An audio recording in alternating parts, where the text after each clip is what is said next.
आज आपण एकदम मोठा भाग कसा करायचा ते पाहणार आहोत. आता इथं 5 ने ह्या संख्येला भागायचा आहे. 5चा पाडा तुम्हाला पाठ आहे की नाही.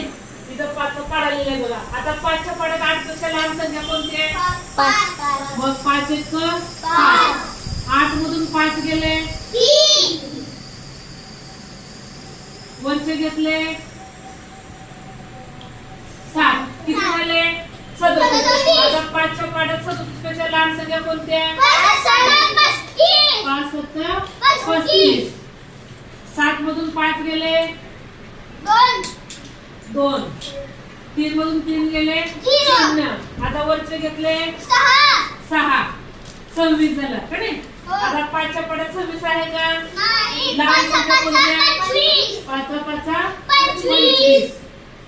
6 मधून 5 गेले 2 मधून 2 गेला. आता कोणत्या संख्येला भागायचं राहिले? 5. वरचे घेतले 5. 5च्या पाड्यात 15 आहे का? 5 3 15. 5 मधून 5 गेले 0. 1 मधून 1 गेले 0. आता कोणत्या संख्येला भागायचं राहिले? 9. आता 5च्या पाड्यात 9 आहे का?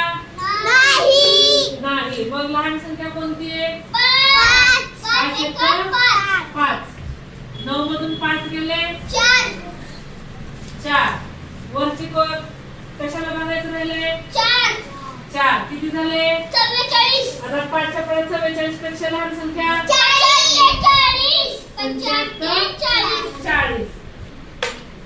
4 वजा 0 4. 4 मधून 4 गेले 0. आता कोणत्या संख्येला भागायचं राहिलंय? 7. 47 झालं. आता 5च्या पाड्यात 47 आहे का? 5 9 45. 7 मधून 5 गेले 2 राहिले. 4 मधून 4 गेले 0. बघा असं प्रत्येक एकेका संख्येला भागलं किती मोठा भाग असला तर येते. समजलं का?